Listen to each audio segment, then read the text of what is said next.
when God of War PS4 came out, I remember calling it a once-in-a-decade game. It was that level. I feel like Rebirth could be a once-in-a-quarter-century game. And by that, I mean, it's so ambitious.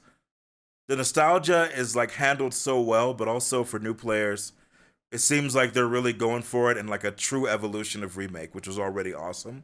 Remake wasn't perfect, right? Remake had issues, but overall it was amazing. Intermission Intergrad was like clearly showing that they were stepping things up. And for everything I saw, this just looks like they're going to take it even another step further. So let's go ahead. We're going to check this out. Max has a lot of great info for us.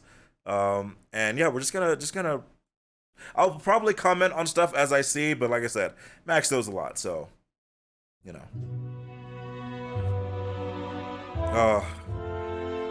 Final Fantasy VII Remake was a game that was given an impossible task to recreate a game and all the true. memories that people have. It was impossible. And make it feel like it's something substantial while also new at the same time. It's the game that we were all looking for, but the one we were really looking forward to was the sequel. So here we are, some 3.5 years later, Final Fantasy VII Rebirth is on the horizon, and we got to play it. And now, after spending a bit of time with the game, I ultimately understand that Final Fantasy VII Remake was the game to step up to the plate. But it might be Rebirth that hits the home run. Yeah. Also, great intro, Max. That's such a great way to put it, right? Remake stepped up to the plate in a way that we did not think was possible.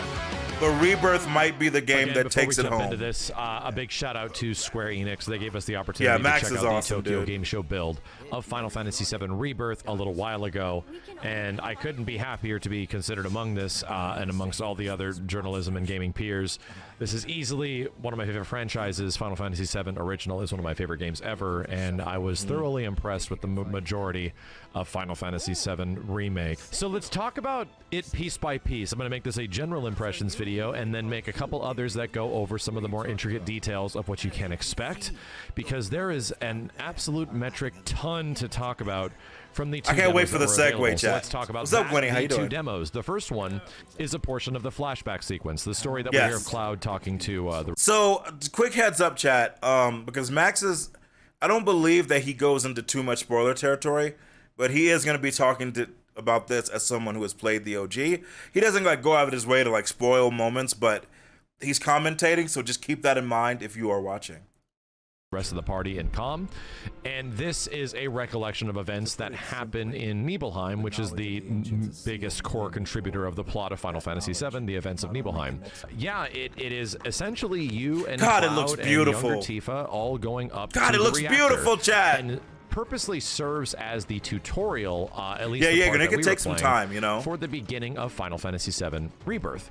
So, how could we expect this sequence to play out? Well, funny enough, this portion of the demo plays out fairly similar to Final Fantasy VII Remake. It's pretty linear, it's dungeon-like, and it is getting you acclimated to the controls of the characters. The fun part about it is that, yeah, you get to control as Sephiroth. He has his own move list. So glad to hear that confirmed. Abilities. We were hoping so, and Katase, on any of the other answer was a little weird, but it seemed to indicate you could. Who has a revamped move list from the original Final Fantasy VII Remake. It's exactly what should have happened. Some new mechanics. You get to see synergy stuff. Going over some of the little things, though, I did kind of enjoy this as an introductory piece. There are some moments where there are puzzles. There are a lot of like exploration moments where you're exposed to how the game functions, which is verticality. And yeah, there's a new scaling button that characters have. I think it's circle, where you can climb up walls. Anything that is approximately like chest high to like head high, you can scale up it. And this leads to some pretty fascinating moments where you're like, oh, I usually would not be able to get to this thing even though my face is looking directly at it. Luckily in this game, yeah, you can actually climb walls, which is so fun.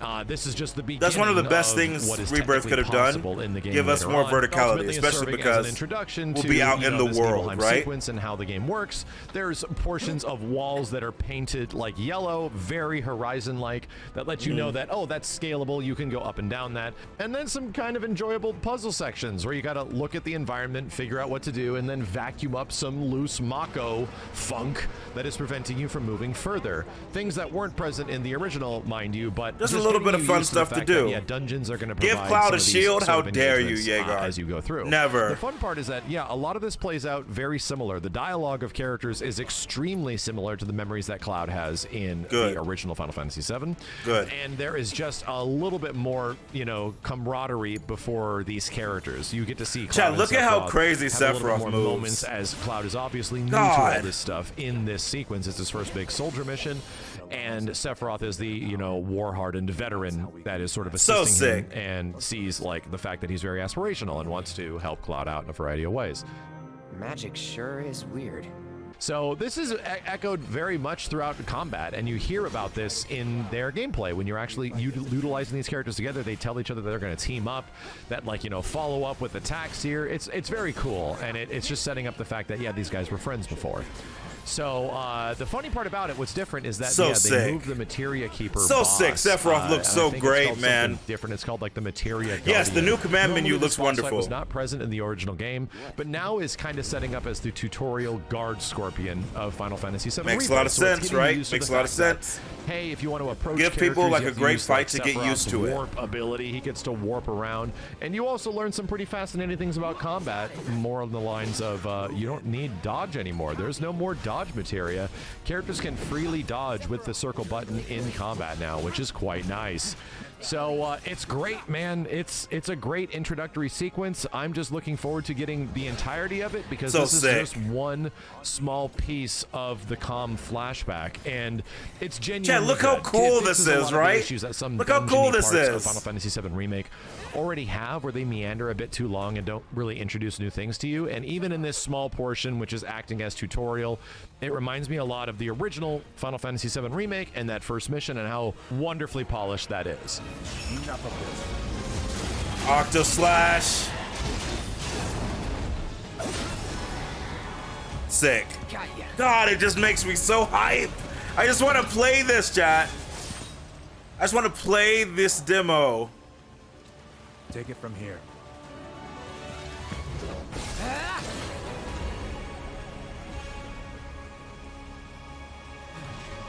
God.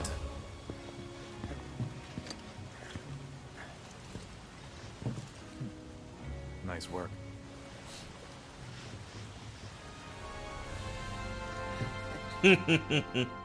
I know you guys, and I know that everybody that's watching this video is excited to hear about the COM flashback and story stuff, which there isn't a ton that's in here that really can be deciphered from the demo. But the really important one is Demo 2. Yeah, so there are two demos, chat. God. That's so sick. Oh my god.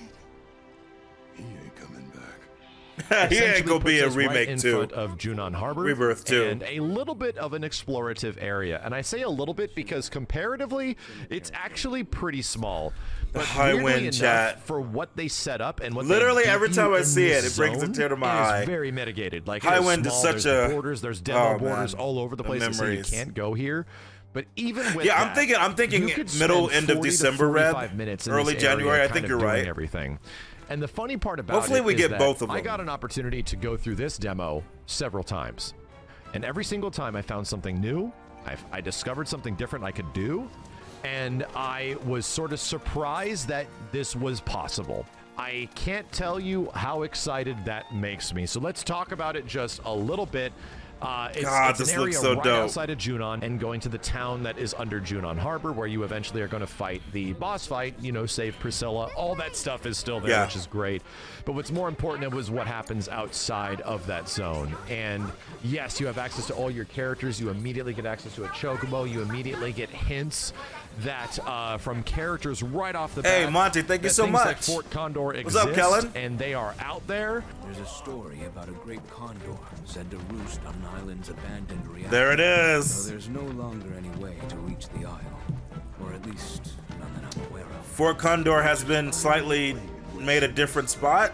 but they are inaccessible and they're different and they've been moved from what was the game before, because you go to Fort Condor in the original Final Fantasy VII before Junon Harbor, or you could. Yeah.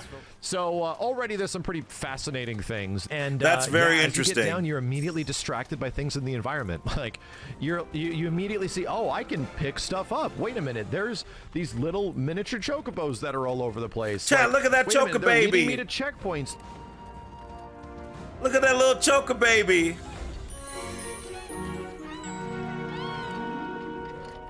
There's another chocobo farm. My God, like, and then you get to synergy abilities and your characters, and then you start looking at the menus, and it becomes daunting. Dude. There is so much stuff that is.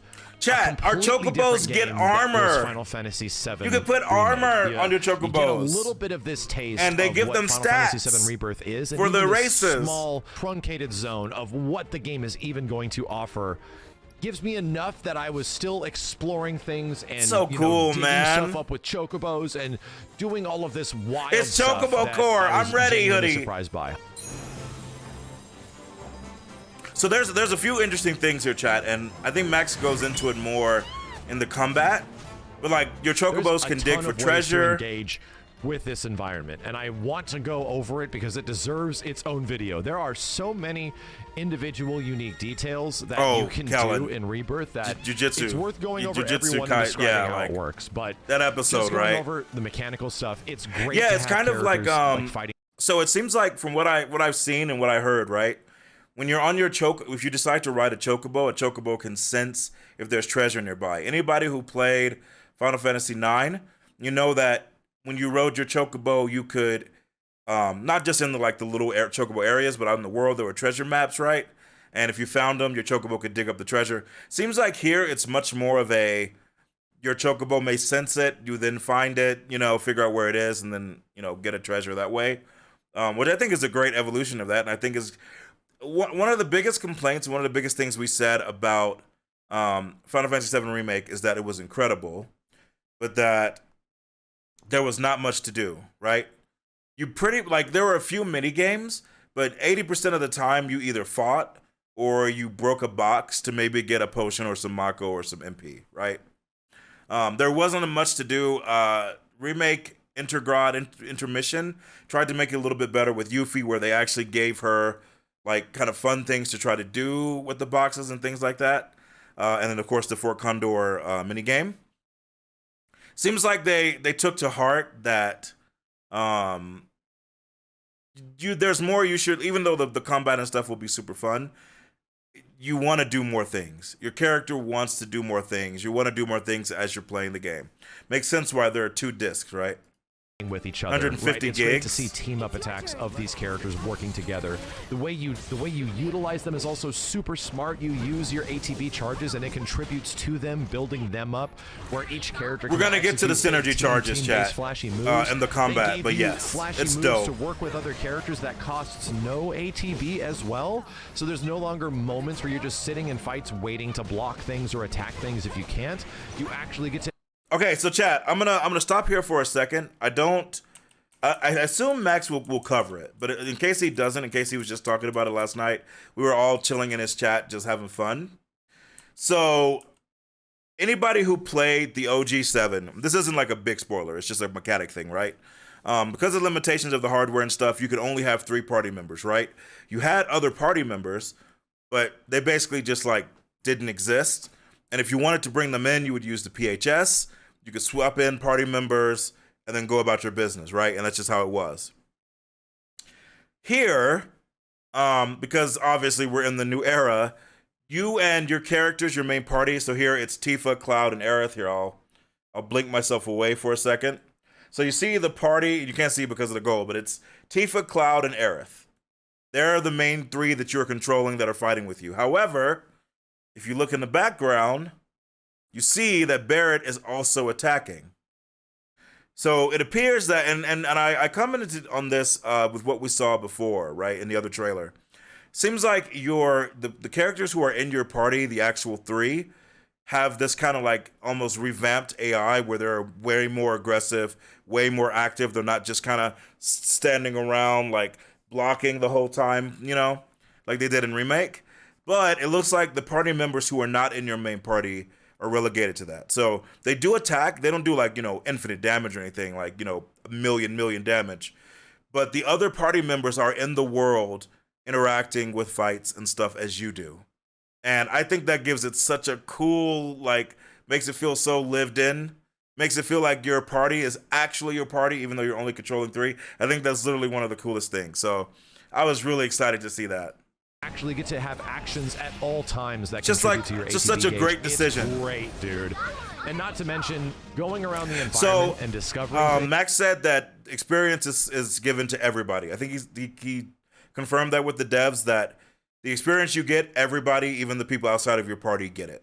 So no more, I got to bring those people in because they're under-leveled because I didn't have them in for 3 hours. Everybody gets the XP. Thank fucking God, right? Thank God, dude, because that's such a problem in RPGs, or at least it was. Welcome to the new age. Interesting exploration is something I'm realizing is increasingly important to me. Like, you made all this stuff, make me want to explore it. Yes. And I think, like Elden Ring, I think Horizon's world is incredibly explorable too, because there's quests, there's just things to do, and it's beautiful. Elden Ring obviously probably has done it the best in terms of engaging you. You can't go 10 seconds in Elden Ring's world without something happening, whether it's finding like a new dungeon, finding a group of enemies doing something, finding somebody traveling, right, and trying to figure out what's going on, or just a fight. Like, engaging people, like, your world can be expansive, but if it's just expansive and beautiful and cool and that's it, people aren't going to spend time exploring it, right? Giving them something to explore and giving them reasons to just be out in the world and also go on that beaten path and off the beaten path, and then the road less traveled and the road many traveled, and then see if they can climb something, see if they can jump off of something. It's like super important. And those are the games whose worlds, whose open worlds we remember, It's got to have life, feel lived in. Yeah, it's one of the biggest like complaints we all have with Rise, right? And it's a limitation of the Switch, and that we get it. But like Monster Hunter Rise's zones had a little bit of stuff, but that was about it, right? Like it never felt like you were super like, oh my God, what's going on? World, there was lush environments and animals and ecosystems and habitats, and you would trip and fall and land in a pit that led to a new thing, to a treasure or a group of people. Like, it was just crazy, right? That kind of stuff is wonderful. To be fair, that was a feature that has been in since at least 13, but I get it. There's no excuse today that the game makes you grind your characters not actually playing. Yeah, that's my point, Blue, right? At this point, there's no real reason why, we should be playing with 3 of the 5 characters, and 2 of the characters are level 10, and our main characters are level 30, right? Also, we just don't have time anymore, So I'm glad to see that fully embraced. Baldur's Gate 3 here, etc. That definitely makes a massive difference with the overall game, this little thing. 100%, Gwenny. The little people, I think a lot of developers don't realize it, or maybe they're starting to realize it more, is that we love big spectacle, and we love big twist, and we love beautiful and crazy. But also, we love, like, the little small things. One of the things I remember the most about Kingdom Hearts 2, chat? Kingdom Hearts 2 is one of my favorite games of all time. I think it's the best Kingdom Hearts. I think the story, and I think the boss fights, the boss fight at the end is one of the greatest boss fights of any game of all time. But you know what? One of the things I remember the most about Kingdom Hearts 2 is that in not master form. What is it called, chat? God damn, was it Ultra form? Like his nobody Ultra form where he dual wields and all that, and he's amazing, and he's like a god basically. He has super glide as like just a passive ability, but if you like chill and you like hold it, he'll like slowly like move towards the ground and then like kind of hold himself above the ground because he's like in that form. And I remember first time I did it, I thought it was so cool that it just stuck with me forever, right? Even without all the other stuff happening. Not Master Form, because Master Form is the one nobody uses. I can't remember. I want to say it's nobody form. It's the like gray, white, and black form. But Final Form. Thank you, Chucky. Yes, Final Form. Like, just that small thing was like so meaningful given what happened with given what happened with Peter Pan and like all that stuff. It's just beautiful. It's just like a super small thing that I've remembered for 100,000 years. I'm so happy there's a dash strike system to where you can reach the enemy much faster. 7 Remake was annoying to play because the character moves so slow in combat. So it's like, so Witness. Interestingly enough, Remake had materia that let your characters dash and move faster, right? Like I think was it Perry materia that Tifa, she basically would like slide and go super fast, and it was like so good on her. From what Max is saying, and we're gonna get to that in the combat, basically everybody kind of has that standard now. So moving around the battlefield and controlling it just feels way better, way more action, which is dope. Cause yeah, like you could get to the enemies, but there were definitely some times, Witness, right, where you would just be like, like running to the enemy, like Jesus Christ, just stop moving, right? They've thought of everything. They've thought of everything. So much fun. Like, I was inherently a little worried. There was some skepticism on my part where I felt that there. Look at this chat. Look at that synergy ability, chat. We're gonna get to those. And that we're gonna get something kind of like that, where the exploration might be relegated to just finding a box here or there, and that just might be it. But it's not that, dude. Like there's a lot of stuff that you can do with this world and this environment, and the wonderful thing about it is that by the time we go to the town to save Priscilla and, you know, fight the boss. So chat, this is a funny moment. Almost identical to the original boss. So during the Rebirth trailer, I made 2 comments. I was like, is that Leviathan? I was like, he kind of, like the side profile kind of looks like it could be Leviathan. But then I said, but given where they are looking at this, I was like, this could be the monster that attacks Priscilla. And I legitimately wasn't sure. Because you'd only see this briefly. I wasn't sure which one, and because, you know, trailers are cut together to trick you. But we have confirmation that this is the monster that attacks Priscilla, which makes a lot of sense. Boss, like, there's a dolphin, it helps you out. And your team members get trapped in little water bubbles. Flying Chocobo Soju, yeah. You really do like Chocobos. They're great, dude. And Chocobos are great. Much further because there are so many minor changes, like I said, in the combat. Chad, look at this synergy attack. Look at that. In all of this stuff that is wildly different from part 1. So amazing, bro. Tifa knocked that bitch out. All I can say is that from a Final Fantasy VII so fan, I have sick. to go out of my way to find issues with the demo. And look at this, chat. Look at this.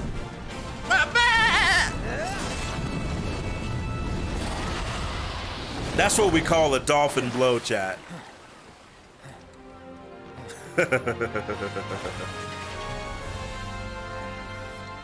And I was told by the developers that this build of the game has been around for quite a long time. So even if this represents, you know, a staple, a pinnacle of their development that has been around for a long time, it's ridiculously impressive. Do you guys feel it? Only other big Do you feel how ambitious this game is? Open world games, and that's Final Fantasy 15. And it is such a drastic. Like, it feels like they learned so much from Remake and Integrate. Of a game like Final Fantasy 15 compared to Final Fantasy VII Rebirth. And they completely understand 15 was a different game throughout many how points important this game is, man. Eventually, you know, hovering around an open world game in the end. But as much as that game touted we're the big open world Final Fantasy, this one seems to be the one that's actually executing on all those ideas. I always say this problem that 15 has, even though I really enjoy that game, there's a couple of towns and a metric shit ton of gas stations, and that's about all you get. And even in this like little bit, this little small portion of Final Fantasy VII Rebirth, I already did enough exploring in this small, heavily mitigated demo zone that is comparable to the amount of like offbeat story path exploring. And that's all we're really doing. Like you could just run straight to Junon Harbor and go right into the boss fight within like a few seconds. You can take 30 seconds to run there if you want, but if you simply just go left and start looking at all the points on the map, all the different I'm fine, chat. I'm not emotional. F you. It tells you all this stuff. I'm hey, fine. There's a world here. If you want to go check it out, it is completely missable. And I love that because it was the stuff that was even, I think, more fun in some situations than just going straight and Chad, look at this through the menu stuff. And I have to, so beautiful. I have to think the influence of the way some other games work, like even Breath of the Wild to Elden Ring to like the Xenoblade series and the way other big RPGs work, has like an impact here. I don't know if the rest of the game is going to be like this, but if this little chunk of outside Junon Harbor is what we have to work on, then dude, I can't even imagine how big this game is going to be. I can't even imagine if they can replicate this across the entire world of Final Fantasy VII. It's like, it seems and even impossible. To look at the map to see right? that, like, oh, we're looking at just this, and we're only on this continent. It seems impossible that they could make this work. Chad, look how big this is. And the explorable part that I spent 45 minutes in each playthrough is like 1/20th of it. I can't wait, man. It seems impossible that they could make this last the whole time. Final Fantasy VII Remake but was if the they game do, that set them up. It's the game that proved that they can do this. We have an idea, we have a vision, we're taking the story in a crazy direction potentially, but the way the game functions and works, and the way combat is, and the way dialogue is, and the way the entirety of the game theory of what a Final Fantasy VII Remake could be was executed in part 1. But it was done for a reason, so all those systems could essentially fly. They can fly in the next game, which is the one I think needs to hit the most. This is going to be the game that is going to get people to really change their minds. And I feel that this demo has this is the game, chat, and I said this before. The only other demos that have really left me with just like awe and wonder in terms of like what I can do and what we're going to be able to do with these systems probably goes back all the way to Resident Evil 4. And I have to think of the first time we played the Resident Evil 4 GameCube demo. And it was like, dude, yeah, I got that feeling. I got that feeling again that like, I just want to go through it again and see what I can do differently, and again and again and again. So ultimately, my impressions are pretty positive. If you can't tell, I'm trying my best not to gush and freak out. I'll be able to do so on the live stream when we eventually go over all this footage and stuff and have a chance to just freely chat about it. But I'm fairly confident in what Rebirth is going to be as a game in total. I think this game is going to be massive, and it seems that they're not afraid to talk about that. It also is something that I have to mention here. I had to go out of my way to find things I didn't like about it. And it's technically technical issues that will get fixed. The game does run in a performance mode that is 60 FPS, but was not optimized, so we could not record footage of it. It didn't look like it was running in like a super high crisp fidelity either, so it definitely still is in the works. So most of the capture we have is from the graphics mode, which is something close to 4K and 30 FPS. But I can say I did play through both modes, even though I don't have footage of both of them. The 4K 30 ran 30 almost the entire time, it felt like.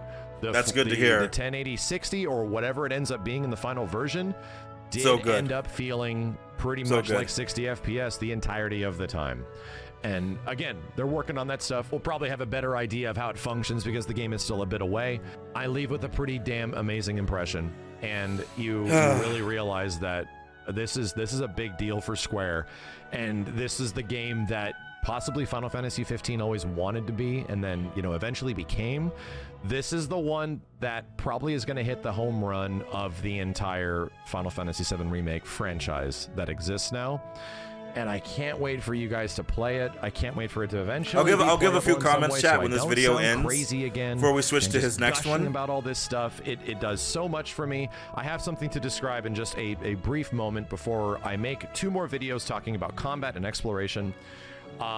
There was this moment where I was sitting with Simmons and we were looking at like a viewpoint, and it was the ocean, and there was an island out there, and there was a busted ship on the island, and we're like, dude, there's like a pirate ship. This is dope, chat. What the heck is going on? Like an ancient ship that was just like discarded because Shinra made their big stuff on the mountain. We had this moment where it'd be like, dang, it'd be so great if we could just swim out there.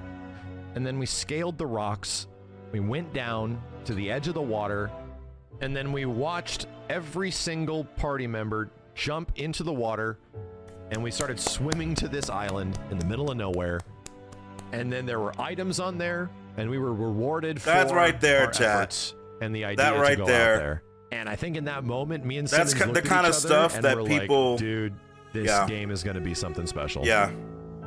Moments like that, moments like this, chat, are the moments that like people are gonna. It's like new fans are gonna play it and be blown away, and people from the OG are gonna like these are the kind of moments that people will remember, right?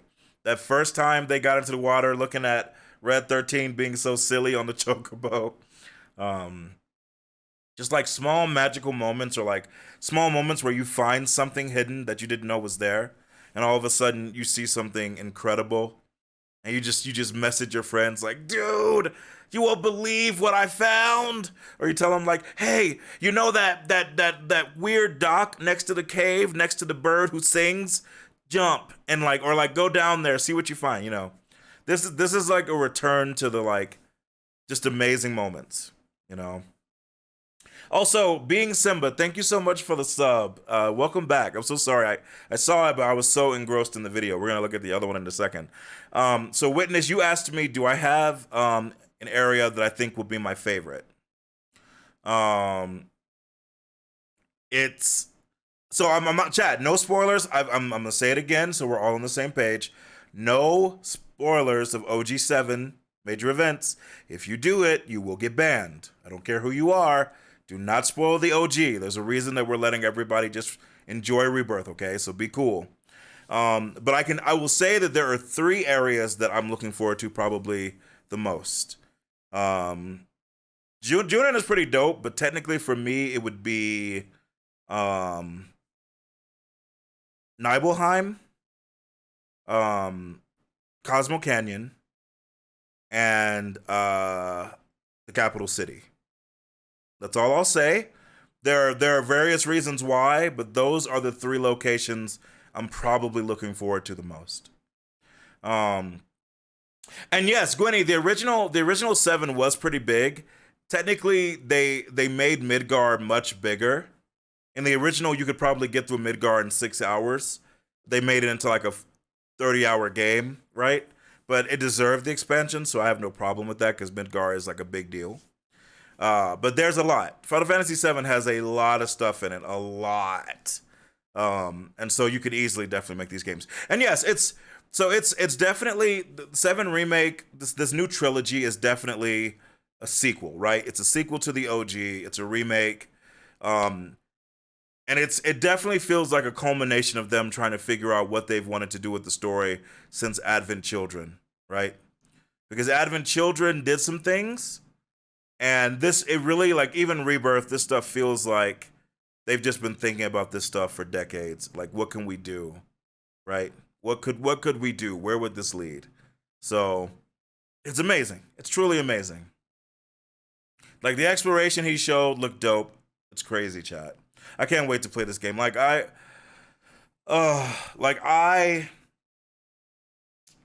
crazy to me. It's like it gets me emotional because, like, Little Zero, when he played the original 7 and beat it, I remember years later, right, in college and stuff, and like me and my friends would always talk about wanting a remake. And you know, we watched Advent Children and stuff, of course. And we wanted a remake, and we were like, man, just give me the same game with updated graphics. Just give me the exact same game, just looking like a PS3. Like the tech demo. And having played 7 Remake and looking at Rebirth, this is like the game I didn't know I wanted. This is what I wanted. Not just a one-to-one remake of the original. And I didn't know it, right? Because my imagination of what a 7 remake could be was so limited, you know? This is what I wanted. And I'm so glad to see them taking the chances and making it work, you know? Imagine the 3rd game was Dirge of Cerberus. Chucky, please.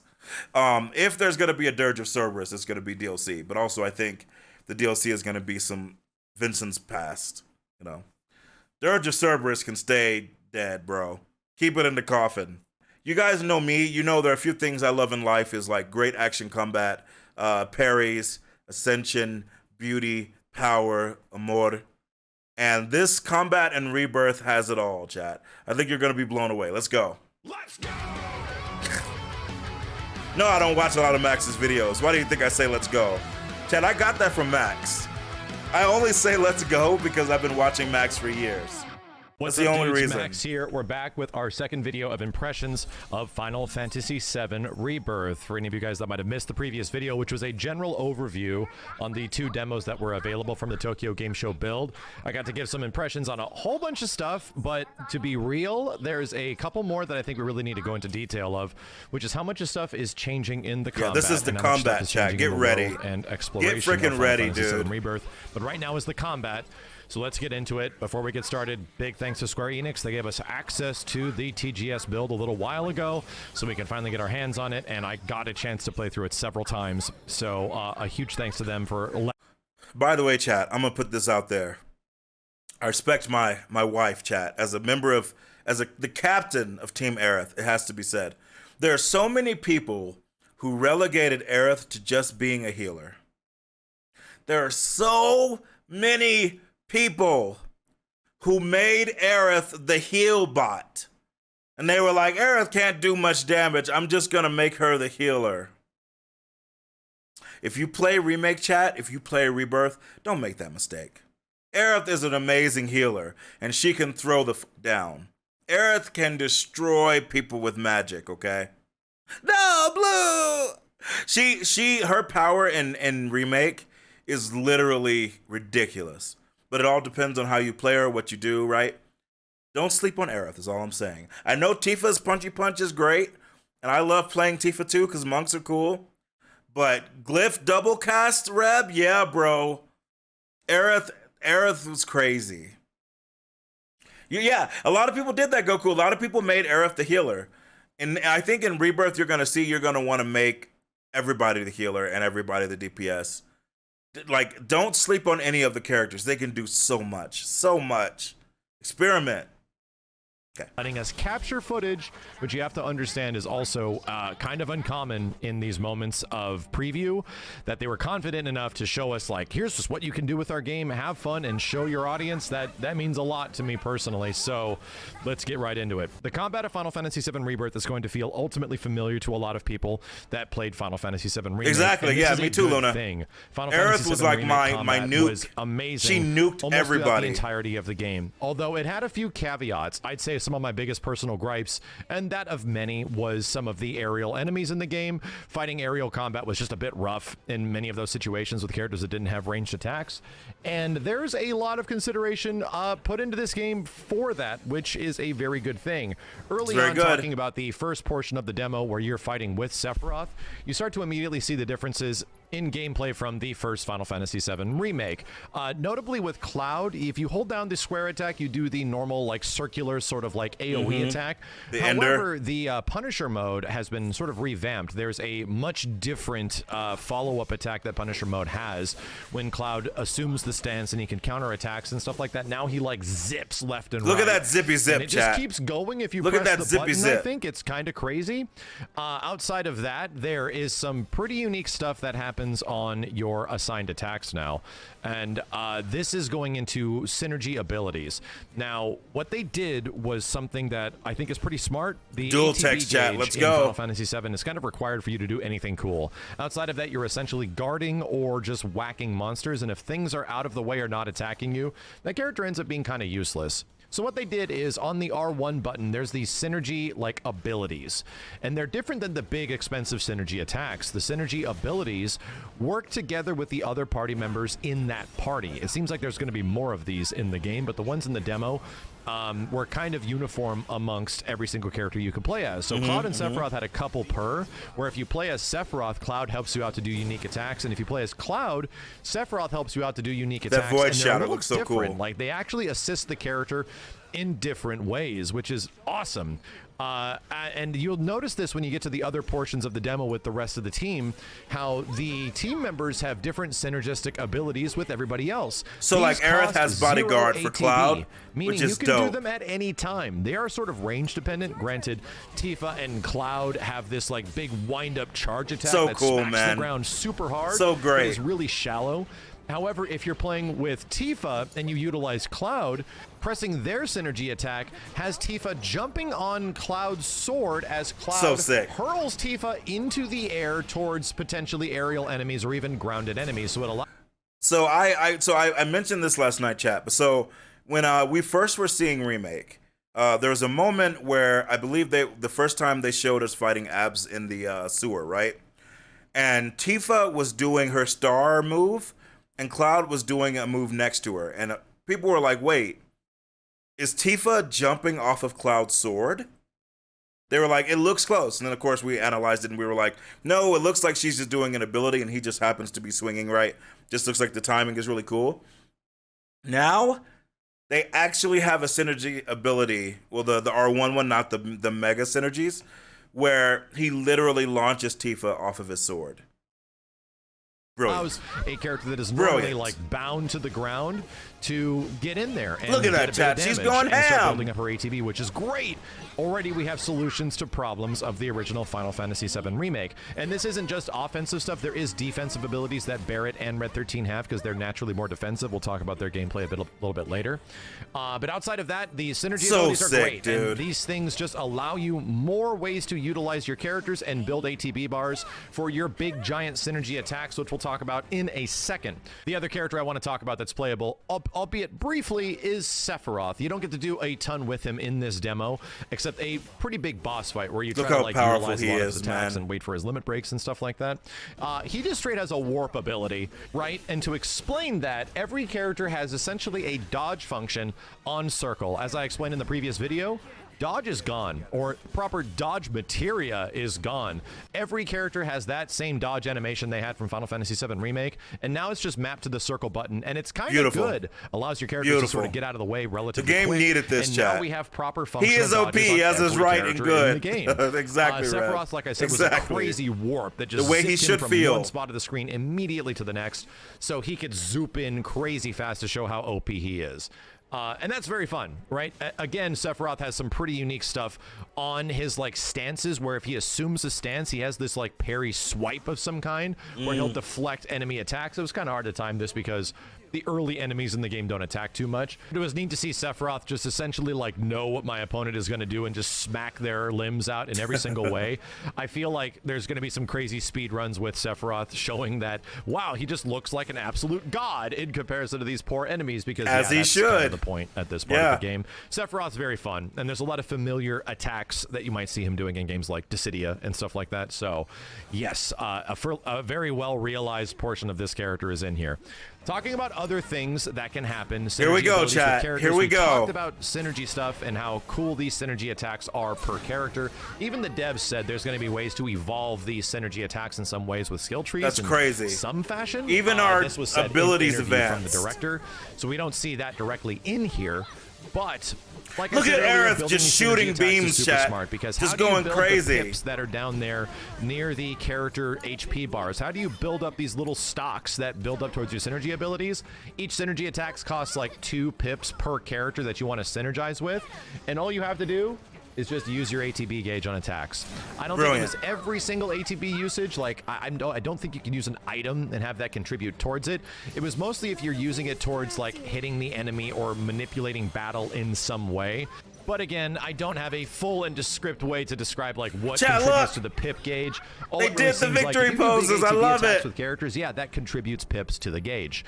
So the cool part is that, yeah, there's about 2 pips per character, right? And then you get to synergize with that character. And look at this one. However, synergy abilities also have crazy gimmicks. So where sick. If you do this synergy attack, it activates this thing that is like, oh, now if you did it with this character, she gets infinite MP for a limited period of time. The amazing! An increase this is of, gonna like, be crazy. It's just gonna be wonderful. Extending the duration of enemy. It's just gonna be fun, so the way a game should be. The cool part is that, yeah, synergy abilities like synergy attacks, these things give you bonuses, and I don't know if that can be modified or anything, but there is reasons to do them that will significantly adjust how a fight works. Look at this synergy ability, chat. Tifa and Aerith just going ham. Now, outside of all of the live and you can evolve them somehow, of stuff dude. That's happening in by the end of the game, like we're going to be going crazy. And so are the enemies, right? Stuff. But the last thing I really want to mention is just another thing that I think I love about Final Fantasy VII Remakes and Rebirth's combat, and it's the fact that they are trying to make this as close to an action game while still having an RPG experience. And how do I know this? Well, They added a just frame timing parry. Let's go, chat! Character A in parry the game for now, the parry god! You press the Let's guard go! ability, which is on R1, right at the same time when an enemy attacks you. In Rebirth, you this get game this was made huge for attack me. Splash. It slows down It was time made and it for causes, me. like, a pretty big chunk of stagger Oh gauge my against the god! opponent. Almost Everybody every time has I a seemingly parry. landed a parry. It felt like the enemies I was fighting like just staggered immediately. It was like, whoa, holy crap. And the crazy part is that I tried testing it. I'm like, wait, does this just work with like the regular characters? I don't have footage of the entirety of this, but I tried it with nearly everybody in the party. And yeah, Red 13 can do it. Barrett could do it. Aerith could do it. It's funny to see this big elephant like running at Aerith, Hoodie. and she's like, boom, get this bitch off me.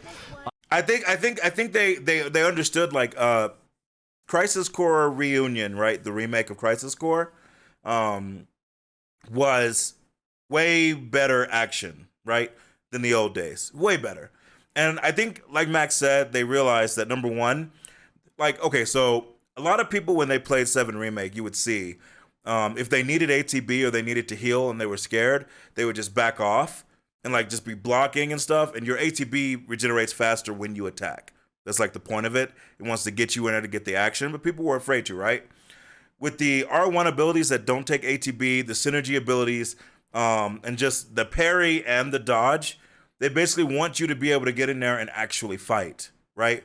They don't want you to just have to sit around all the time unless you're particularly, you know, dodging a mega attack or waiting for an enemy to finish a mega attack or, you know, transition, whatever. They want you to be able to get in there and actually fight and it to be responsive and cool and flashy and satisfying. And I think that's amazing. I would never equip a shield, Blue. Can you imagine if he said that? I would cry. They managed to add more fluidity to an already great combat system. Yeah, because I think the combat system in Remake was pretty great. It was a great evolution of the ATB system. This seems like an even better refinement with even more action power. I think that's like incredible, truly. I know, Hoover, I know, we need it. It's very cool, man. So that the nice part is that they added in some pretty tight window timing for character attacks. I'm gonna see Hoover and grab this bitch and get a medal. They gave you a lot of really cool defensive things you can do. But even talking about defensive stuff, yeah, Red 13 has like a vengeance mode. His vengeance mode is specifically defensive. He gets buffs from defending attacks, and I was not this ready vengeance mode for is Red interesting. 13 to be a defensive character. Yeah, but I'm very curious. It seems like I still don't fully understand how to use vengeance mode. Like, it's a thing where I was trying to figure out every single character and what they do, and Red's obviously new, so I was messing around with him, and it feels like he might be a little bit more nuanced. Yeah, so he might be a bit more difficult to like There's some utilize stuff to really figure out with super vengeance well. mode a bit later on if we get a bit more time. So seems like it's all about if you parry and block and then he can get stuff afterwards. We don't see the same like universe level up system that was in Final Fantasy VII Remake Part 1 for each one of the weapons. However, there is some pretty interesting stuff on the menus when you go to the items of the characters. These systems aren't all in place yet as of right now, obviously in this demo of the game, but there seems to be some sort of like weapon mastery going on in Rebirth. The thing I can compare this to is maybe what's happening in Crisis Core, where you get a mastery of the Buster Sword and unlock certain things. That's I true. did see stuff like that, where there was like a check mark next to each of the characters' weapons and like a level up bar in the menu. So there's something going on with you. Now, I will say this, it's definitely possible that the check mark is more about the ability. So you guys remember in 7 Remake, you'd get a new weapon and it'd give you an ability that you can only use with that weapon until you killed enough enemies that you mastered it, and then you can use it on, whenever you want, whether you have that weapon or not. It does look like that might be what this is doing instead of something else, because like dive kick, for instance, right? You get from leather gloves, etc. So could be that, could be more stuff. I mean, we really don't know, right? We didn't learn everything from this. It reminds me of Final Fantasy 9 where you master weapons and gain abilities. Yeah, it reminds me of that and 7 Remake where it's like, yeah, you gain that ability and now you have it, right? Which is super important, right? You utilizing certain weapons that characters have, and those will properly level up and give you buffs in some way. There was also passive abilities that characters have that had nothing in the demo currently. Yeah, the passive abilities I'm very curious about. Passives. And very curious. The other characters that are not fighting with you in your current party, your active 3-member party, are doing stuff on the outside and fighting, but you just can't directly control them. So I don't know if that's going to contribute to this passive stuff or allow you to modify them in some way outside of combat. Speaking of that combat, yeah, combat itself is 3 characters. You can compose your own party, but for the sake of the demo, they give you 3 characters and like 3 different team compositions that are present just for the sake of getting people into the demo and playing and leaving. That makes sense. It did give us a note in here that yes, you will be able to customize your team freely when the final game does release. There's some other pretty interesting stuff in there too. Cloud was equipped with a morph Materia's back. Let's go, section. Chat. Meaning that you're going to have some interaction with enemies a bit different than just stealing, although I did not see the steal materia, you know, actively at the moment for Final Fantasy VII Rebirth. There's significantly more base magic materia. We see Red 13 is actually equipped with Comet, and he has other ones like Bravery and Faith that are stat modifiers. And they've changed the way some green materia works, where you actually get one materia that has fire and ice on it. I think other ones I've seen in other parts of the demo might have had 2 other spells combined at the same time. So it looks like they're trying to give us more ways to put materia. Instead of having to put so many materia because slots are limited, right? Having fire, I think what I saw was fire and ice, 1 materia, lightning and wind, 1 materia. Having those on 1 materia is such a nice thing, dude. It's such a nice thing. Oh, man. In there without taking up too much space. The Gil Toss materia is back. It's called Spare Change, and there's a limit siphon materia which allows you to essentially give your limit break to another character in the party, or like take their limit and give it to yours. Pretty interesting, pretty dope combat synergy stuff going on here. That's a good question, and last Chucky. but not least, the how many slots we'll have? We'll have a decent number, but and action gamey, where you can have characters that are not currently like utilized by yourself, that you're not actively using, to use auto abilities, where they'll use their auto unique ability, those ones where you kind of like synergize with other team members, and another one that allows them to use their weapon ability automatically, so you don't have to specifically always switch over to them and pilot them in combat to use that stuff. I think that's actually a really great thing for accessibility, number 1, and 2, for people who don't want to just constantly switch or constantly give orders to the side characters, right? They just want to focus on playing Tifa and having fun. You'll make it to where your companions actually will do some of their abilities and actually get stuff done. I think that's cool. That's great. I actually don't, like, I might use it, but like I'm going to be switching to all the characters because I love them all anyway, so, and giving them like major commands myself. So I don't know how much I'm going to use it. We'll see, right?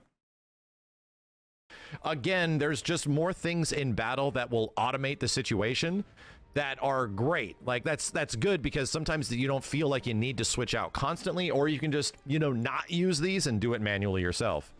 So that's about it. Amazing, and, you know, chat. I'm trying to think if I missed anything. There is so many different things you can do. Combat looks so much more fun, dude. Limit breaks are functioning in the same way. We get dual techs. Characters have effectively very similar limit breaks as they did in Final Fantasy VII Remake Part 1. But I'm sure that's going to change later on. We only get to store so many, like 1 per character right now.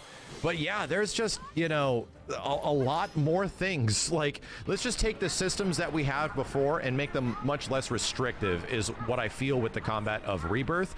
And I think the only gripes I have sometimes is you have to still utilize certain characters for certain situations. Cloud did have some new abilities, like a giant fire sword thing that did cost ATB, but launched his ass like way in the air. You can actually hit the opponents. He went up there and cut that bitch up. So I'm like, oh, that's really good for that.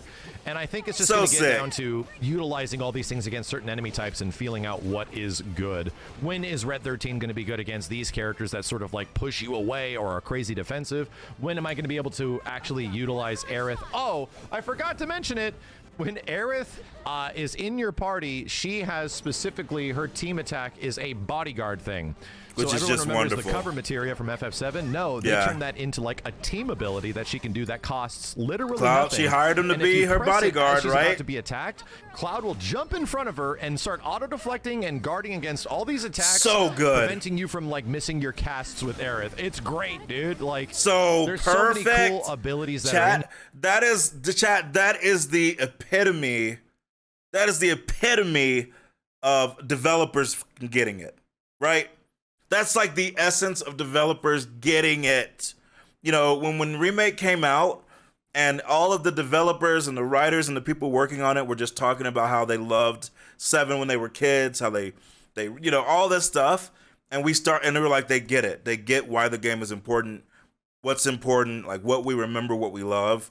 Something like that is like the evolution of like, yeah, it's perfect. Lore perfect, gameplay perfect. It's just, God, I love it, man. I love it.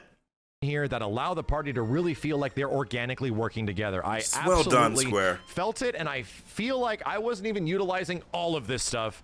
Again, I think I do have a gripe with this. At the first playthrough of the Demo 1 and Demo 2, it was kind of hard. It was kind of like, dang, this is sort of difficult, you know? We're kind of getting our butts kicked. We have to heal ourselves. By the way, there is no auto-healing.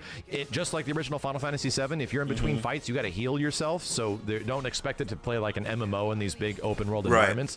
Doesn't really work that way. So my first time through, characters were dying a bit, and I was having to heal them a whole bunch just because I didn't realize that you can press these R1 abilities and the L1 abilities and like, all this stuff at the same time. So on the subsequent playthroughs, as I fly through it, stuff was getting messed up. Properly utilizing the stagger gauge like Part 1 or Final Fantasy VII Remake, and utilizing the new abilities to get characters from the ground into the air to attack them, and, you know, actually utilizing the mechanics of the game. And then regular enemies and notorious monsters and bosses started dying hella quick, bro. Sick. And I think that's just a thing with a game that gives you so many abilities. I do hope that there is significant challenge later on with Rebirth, and it does properly scale. But this is kind of a similar thing to the original FF7 Remake, where your first playthrough is kind of tough, but once you really know how to utilize all these systems, man, there's so much stuff to utilize that you playing this on hard mode is going to be even more fun through it like than Remake. More times. I'm not too worried about that because ultimately 7 Remake did some really smart stuff with difficulty later on, completely changing how you play the game. Yeah. So 7 Remake's hard mode was beautiful, dude. Very limited amount of time. Most people will be playing this. They probably scale it down very much and make it relatively easy so that everyone can beat it. But that's really my only complaint. Outside of that, like I said, there's some technical things. The camera wigs out in combat sometimes. It doesn't really like lock onto the thing when it should, which feels like, oh, that's gonna get fixed. And there's other moments where some characters will clip through the environment because you don't fight just on flat surfaces in Final Fantasy VII Rebirth. You are on like cliff sides and all of this stuff. So sometimes you just notice like, oh yeah, when you do a big crazy attack, we got pushed into a wall and then it comes back out and it resets. Again, I was told by the devs this build has been around for a long time, and that feels like a polishing phase kind of stuff, and there's still a bit of time before the game comes out. So ultimately, I'm not super worried about that, and it wasn't a thing that was happening all of the time, but was easily, if I have to mention something that, you know, I wasn't super happy about. I can't wait to play a Sephiroth, man. You know, the little technical I'm gonna destroy gods, chat. Either way, I am ridiculously excited for more combat and figuring out how characters work together. There are still systems in the menus that they have not explained, and we don't know how they work. I'm just pulling perspective off of what I saw in the menus, but still, there were things they even talked about in an interview that I don't think was even there.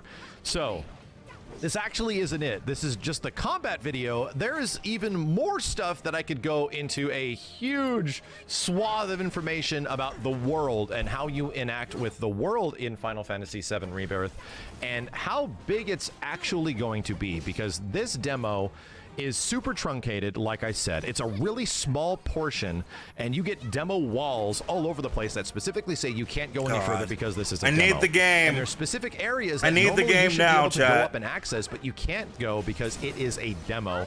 And but I'm so glad it's not coming out this year, right? Yeah, you're spending like 45 minutes in this really small area, and it's significantly bigger than this. So how the eventual open world acts and, you know, what it's going to be, we can hopefully get a better picture of how that's going to work in the next video when we go into all the specific world collection and interacting. Imagine they go, it's out stuff that October 20th. I'm like, please. Big open map is going to set up. I just start crying. Thank you a ton for any thumbs up on the video. I'll be back with that other video talking about the world and the interaction as soon as possible. My name is Max, and I'll see you next time. Look at this, chat. These synergy abilities are going to be so sick. That hit stop is so good. Finish it. See you, bish. Congratulations! You managed to complete all income objectives. A huge shout out to Max for these two incredible videos. We were so hyped last night when he teased it and we got in there and watched and everybody was going crazy. And Max always does a great job, you know, presenting and just being awesome and commentating and just being an awesome guy. And so glad he was able to go and capture footage and talk to them and just be cool. Thank you so much for putting these videos up. And chat, I mean, clearly, right, like, I'm gonna have fun. I'm gonna love it. It looks like, I think he put it, the best way he put it was like, 7 Remake put them up to the plate, and if they do Rebirth well, chat, if they do it well, this, like, and I mentioned this when I was talking about my favorite game of all time is Final Fantasy VII OG. Rebirth is the game that could make this new trilogy my favorite game of all time, right? Like, Rebirth could do it. If it's done well, it could actually take the throne from the OG for me. And, you know, we'll have to see. We got a few months before the game comes out. And we're going to play it day one and just go from there. So we'll see, right? I can't freaking wait. I can't wait.